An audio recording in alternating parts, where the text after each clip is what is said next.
Ahoy, mateys! Ever wonder where Booty, Scallywag, Shiver Me Timbers, and Savvy actually came from?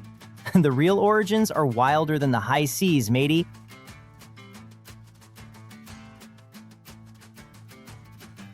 All right, hoist the colors, ye scurvy dogs. These first three words sailed straight out of pirate mouths into ours. But the real origins? They came from places you'd never expect. Savvy? All right, our first word to decode.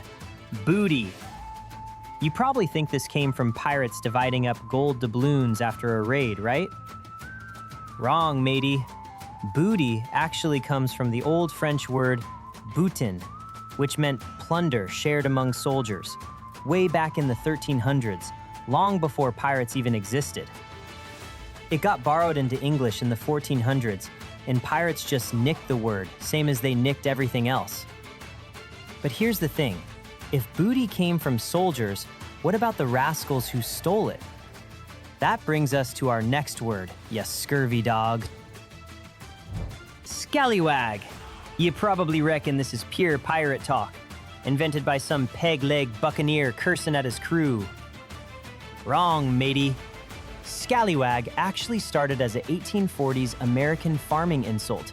It meant a scrawny, undersized cow that wasn't worth feeding. Then, after the Civil War, Southerners hurled it at white folks who supported Reconstruction. Pirates never even said it. Hollywood movies in the 1950s slapped it onto buccaneers, and it stuck like barnacles. So if pirates didn't invent their own insults, how about their famous curse? Brace yourself for what comes next. Shiver Me Timbers. Surely this one came from actual salty sea dogs shouting on a stormy deck, right? Wrong again, matey. No real pirate ever said this. It first appeared in the novel by Captain Frederick Marryat in 1834, almost 100 years after the golden age of piracy ended. Timbers meant the wooden bones of the ship, and shiver meant to splinter from a cannonball strike. Then Robert Louis Stevenson grabbed it for Treasure Island in 1883, and boom, pirate cannon forever. So if novelists invented pirate speak, what about the word every pirate supposedly says? You won't believe this one, you scurvy dog. Hold on. Hollywood and a novelist invented pirate talk? All those movies we grew up on, just made up nonsense.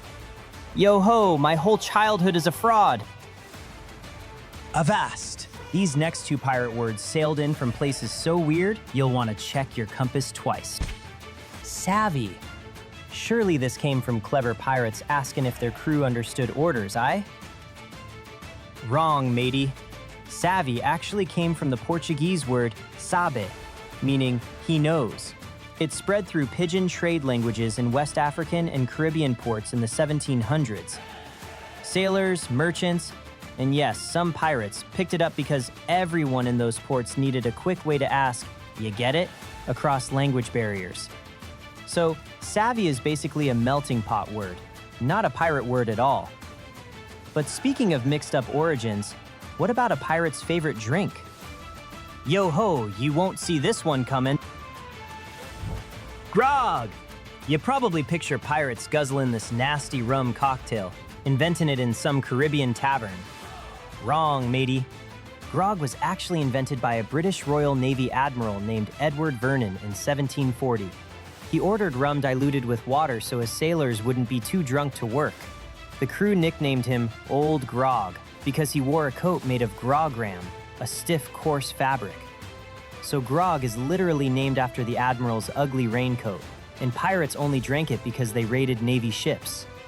But if pirates stole their drink, did they steal their legwear too? Avast! You gotta hear this one. Grog is named after a raincoat? Blimey, I'll never look at a pirate movie the same way again. What a daft, fancy origin story. Now here's where it gets juicy, ye scurvy dogs. These next two words came from pirate gear so famous, you've seen him in every movie. But the real stories behind him? Shiver me timbers, you won't believe it. Jolly Roger! That famous skull and crossbones flag. Surely named after some pirate captain called Roger who was real cheerful, right? Wrong, matey. Jolly Roger likely comes from the French phrase joli rouge, meaning pretty red, because the original pirate flags were blood red, not black. A red flag meant no mercy, no survivors, way scarier than the black one. English sailors heard joli rouge, butchered the pronunciation, and it became Jolly Roger by the 1720s. But speaking of pirate looks, what about the famous eye patch? The real reason is wilder than you think. Eye patch. You think pirates wore these because they were all missing an eye from sword fights, Wrong, matey. Most pirate eye patches were worn over a perfectly healthy eye. Pirates needed to switch fast between bright sunny decks and pitch-black ship holds during raids. By keeping one eye covered, that eye stayed adapted to the dark. Flip the patch and boom, instant night vision below deck.